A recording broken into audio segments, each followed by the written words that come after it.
Yo guys, what is up? Moxie here with the last Epoch video, and today we're going over my guide to the Stygian Gunner Lich.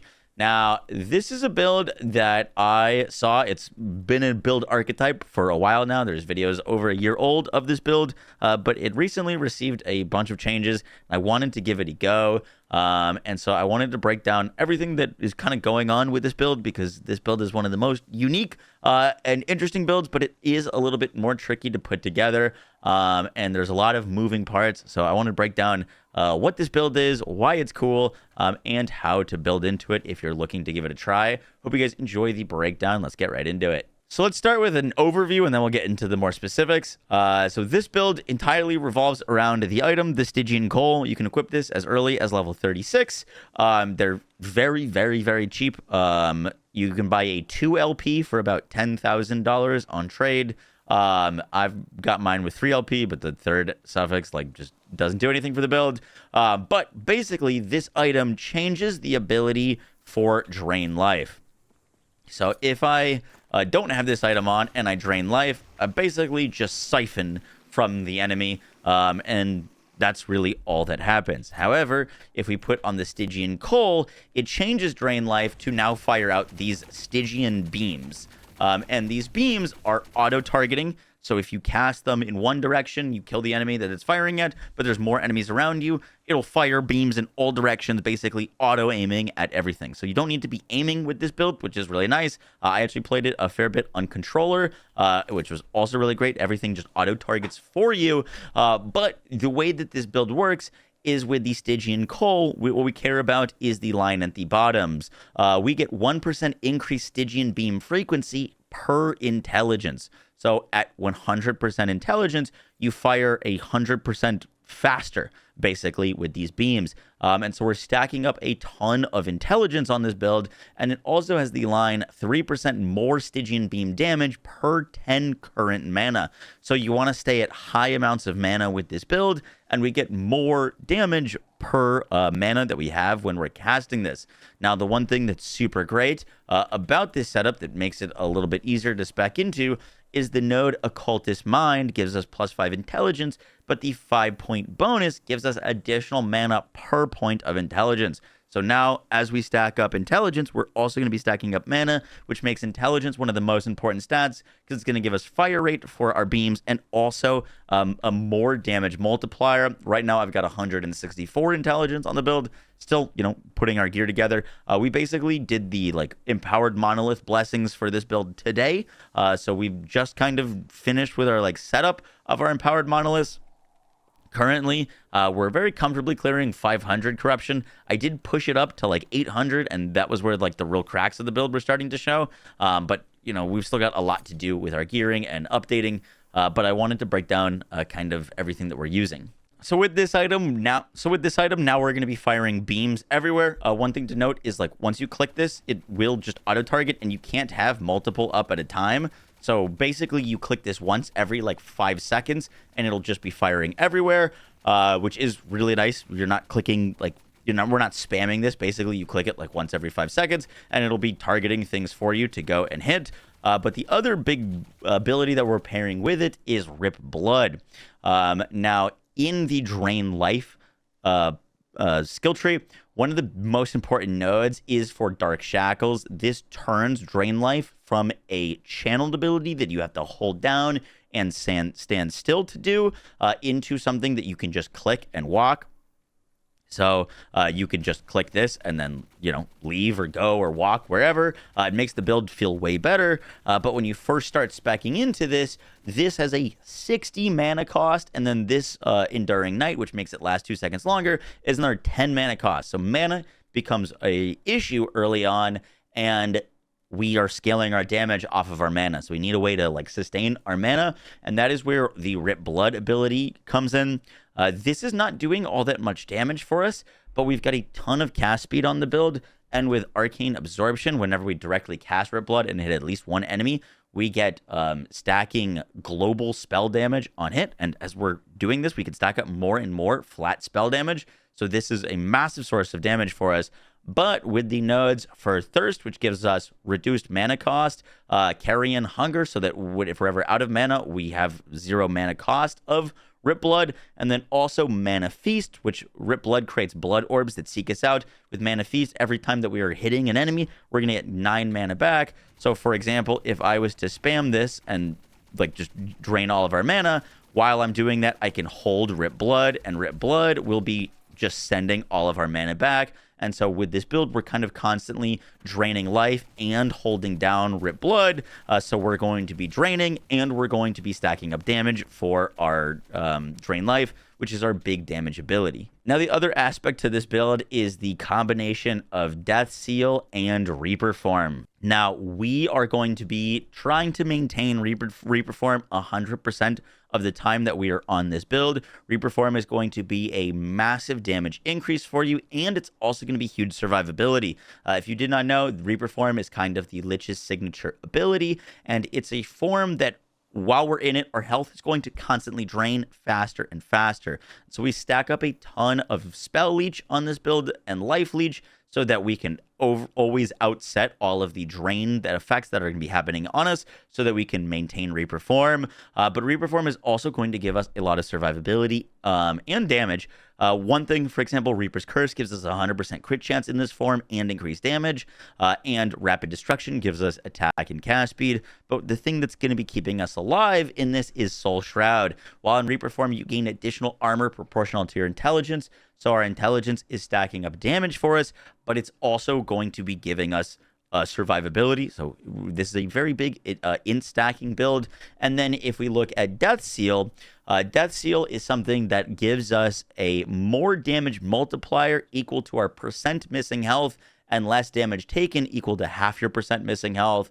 So let's say we drop down to 40% HP whenever we click Death Seal. If we drop to 40%, we're going to deal 60% more damage in this form, and then we'll take 20% less damage.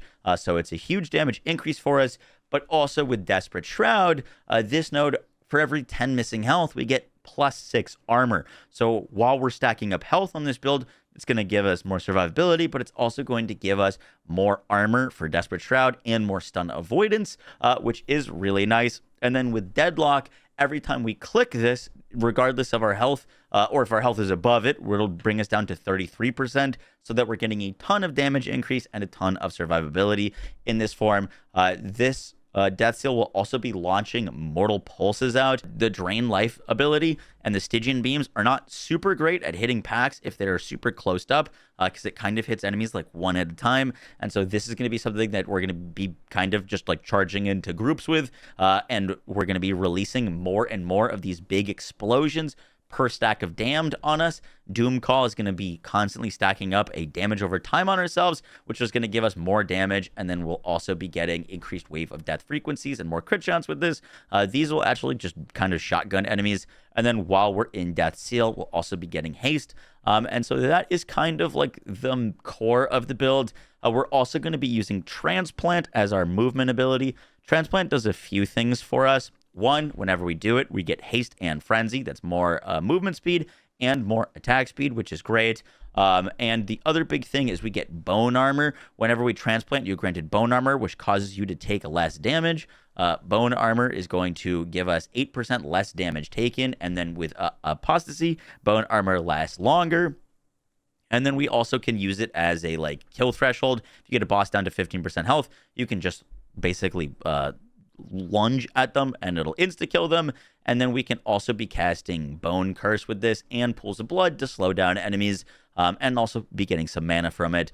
It's kind of more of like a quality of life movement ability for us, though. The last thing to mention that's really important to understanding Drain Life's damage has to do with the Condemnation in Unholy Mass nodes.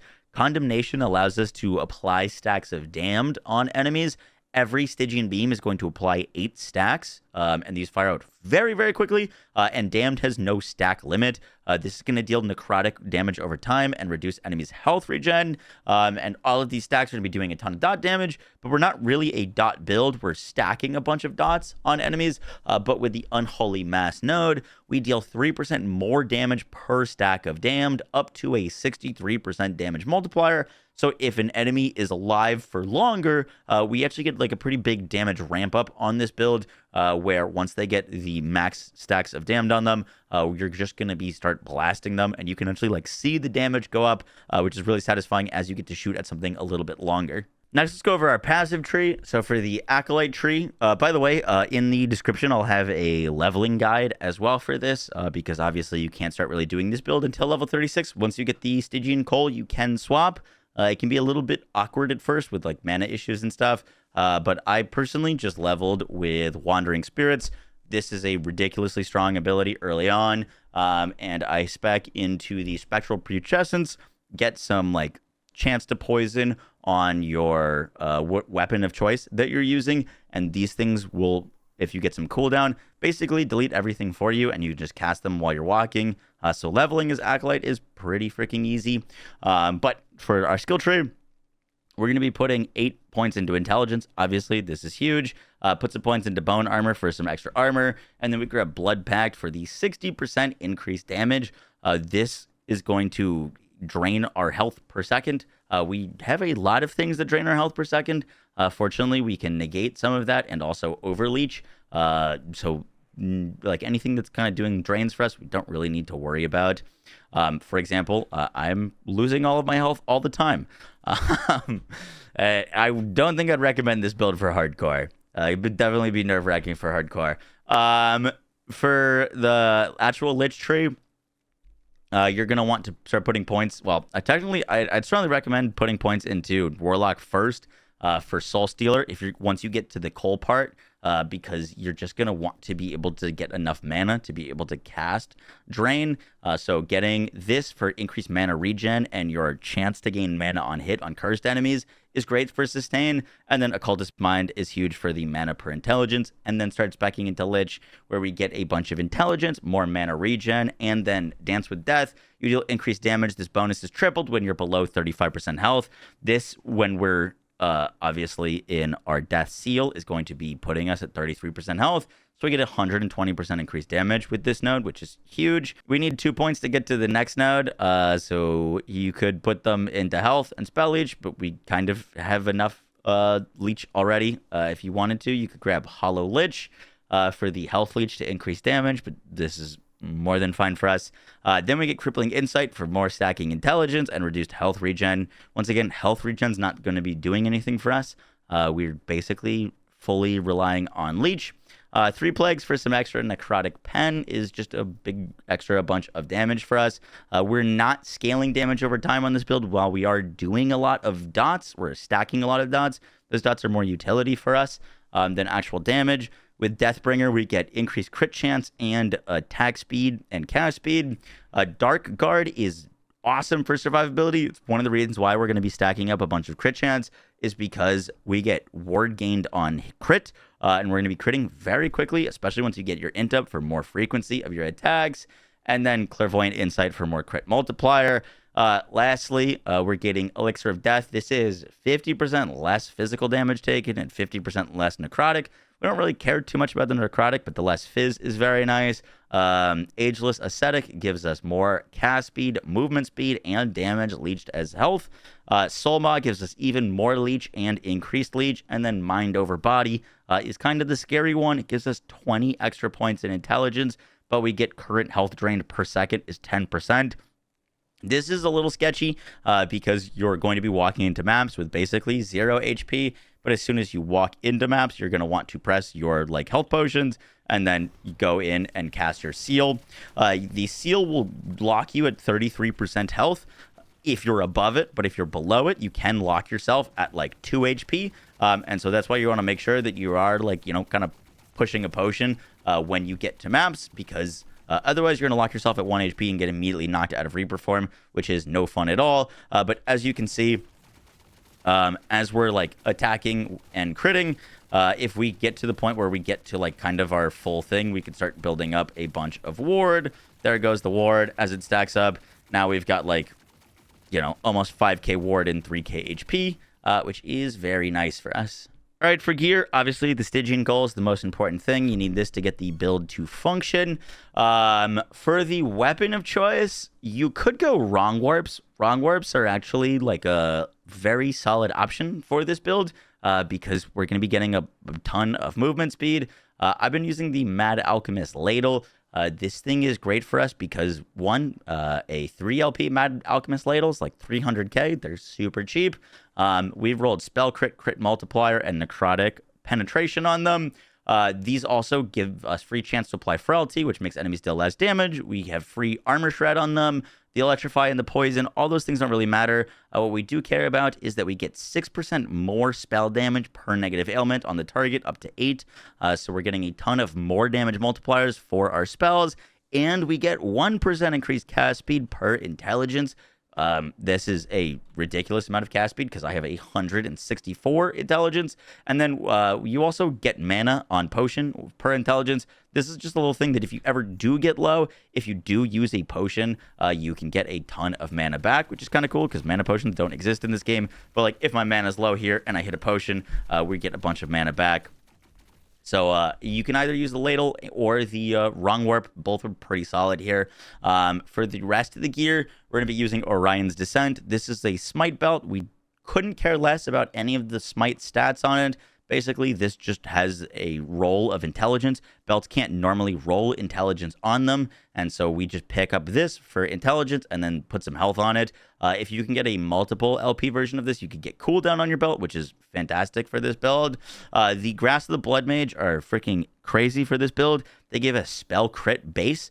There is really not many sources of flat spell crit for us at all. So these are massive. Just putting these on gave me like almost 25% more crit chance for our spells. We're going to be slamming basically intelligence onto everything that we can put intelligence on. These also give us spell damage, leeches health, and hit damage taken from bosses and rare enemies is dealt over 4 seconds instead. We're going to be using the Blood of the Exile boots. Now these are nice because we get a bunch of movement speed. They come with intelligence, and you know, there's good quality of life in the amount of movement speed. If I'm doing something that is difficult, I will take them off because really, like, movement speed is the main thing and intelligence that we're getting from them. If you put a good pair of boots on, though, you can get movement speed, intelligence, but most importantly, cooldown recovery speed. Cooldown is massive. If you can get boots like these that have a bonus to reduce bonus damage taken from crits, we currently don't have much crit avoidance or ways to not take damage from crits. So getting that as a base and getting that as a suffix on your boots as well is very nice. Next up, we're going to be using the Twisted Heart. There's a few interesting relics that you could use for this build. This gives us cast speed. It gives us +1 necrotic spells. It gives us current health converted to ward when you directly cast a necrotic spell. Ward is a nice little shield extra, and then we can slam some intelligence on them. They also come with percentage increased health, which we're going to be wanting to stack up as much health as we can because health, even though we're going low health, is going to give us more survivability when we're low health because it gives us armor. For your rings, you're looking for intelligence, crit chance, health, and like whatever else you need to fill. I've got some resistances filling out here with some poison, some void, and some cold. You could get it on crit chance ring bases, which would be nice. I got this like mana one as well. Stacking mana is very good for us. For your body armor, you're going to want ideally as much survivability as you can get. I've got some armor with some resistances, some more resistances, some health, +2 drain life. You don't actually need a +3 or a +4 drain life. We've kind of like there's more damage to grab there, but like just with this and Nihilus, you'll have more than enough points to get all of the most like important nodes. If you don't have a Nihilus, you can use an Omnis or try to hit a +3 on here. But this really doesn't need to be like a tier 6 or a T7 affix for this build. And then lastly, for the helmet, I've been rocking the Seed of Echosadrill. This is a very interesting helmet for this build. It's something that you want to be cautious with using because damage is going to go to your mana. And if you don't, or if you aren't in a good spot with mana in the build, obviously, if we lose a bunch of our mana, we lose a bunch of our damage. And so this is kind of a tricky one to put on. It's kind of, you're going to try it out. If you don't have this, you could just use a helmet with mana, intelligence, and like percentage health would be just as fine. This gives us mana. It gives us mana regen. We can get health on it. We can get the more important stat is endurance applies to all damage dealt. And That's going to, because we're going to be stacking up a bunch of endurance, that's going to give us even more survivability. And we also get 7% of our max health gained as endurance threshold. So this is going to increase our endurance threshold. Endurance is an important stat for this build. It's something I need more of. Basically, if you did not know, endurance is calculated as damage reduction. This damage reduction is applied to all damage that is dealt. It is technically one-shot protection. So, like, for example, if we have 100 health and we take a big hit, and we have 50 endurance threshold and 50% endurance damage reduction. If a hit comes in while we have 100 health, that endurance threshold is not going to apply to the top 50% of it, but it will apply to the bottom 50, and that bottom 50 will get the 50% damage reduction. So getting more damage reduction is going to be really great for us because we want a high threshold, because we're going to be at low health all of the time, but also we want extra endurance because that endurance threshold was going to be applying to the basically all damage that we take with the seed. And so stacking up more endurance, not something that I've got a great amount of yet, will help our survivability a whole bunch. For our idols, we're really just trying to stack up survivability. We've got a bunch of like percentage health ones, and then trying to hit like percent crit chance, and armor is really nice. This is more percent health, ward. Chance to fear is pretty nice if you can hit it, just because, you know, fear is a little bit more survivability for us. If enemies turn around and stop attacking us, then we can, you know, have more survivability against them. And then the rest of the things that we're stacking up are more percentage health nodes. Obviously, these are big enough that we can't fit a ton of them here. So the other thing that gives us health that are pretty good are the like Vanquisher idols with increased health, and these are where I'm getting a lot of my resistances. Unfortunately, we really don't have much resistances from our skill tree, and so use these little nodes to grab some. I've got some lightning res, fire res, and fire res was the big thing that I was missing out on. Our resistances aren't perfect right now, but note that like when we go into our Reaper farm, I get poison res, and we're only one off of fire, so not too bad there. In terms of like how to play this build, as you can see, our Lich going there. One thing that is very important in terms of just operating this build is you're not going to want to spam drain life. This is something you can click and then click and move it around if you need to. But once you click it, it'll auto target for the next like 5 seconds. As you can see, it's still going. That was one click. So this is one click, and then we can, you know, walk around. It'll off-screen enemies. It'll target whatever's around us.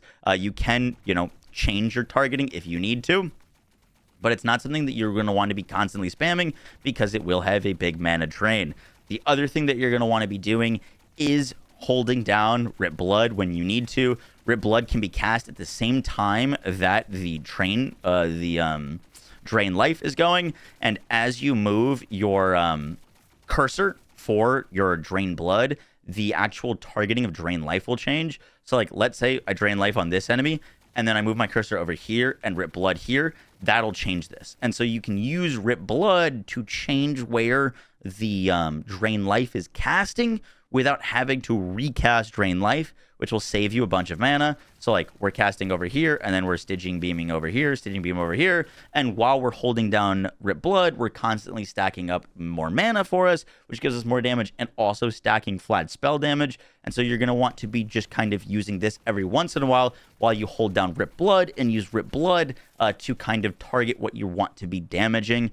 And then obviously we're going to be using Death Seal on cooldown, and your Transplant basically on cooldown to keep up your haste and your frenzies, which is going to give us more attack and cast speed. And yeah, that is kind of the thing. It's not super obvious to do that, so I wanted to point it out because I was trying to figure out how to play and operate this build when I first started messing around with it. But once you get the hang of it, it is really nice. And as you can see, our damage numbers are looking pretty good. I've still got to stack some more spell crit chance on this build so that we get more consistent spell crits. But when you are critting, we're doing a lot. Right now, we've got like 5.6k ward with 3k. The more crits that we hit, the more ward we can stack, and the more intelligence, the faster the beam's going to fire, which can help us out a ton. Guys, that's going to do it for the video. I hope you enjoyed. Check the description for a link to the planner, as well as the leveling planner and the loot filters, and should be everything you need. Hope you guys enjoyed the video. If you plan on giving this build a go, let me know how it feels for you. It's definitely one of the more unique builds that you could play in Last Epoch, and just not something that a lot of people are playing.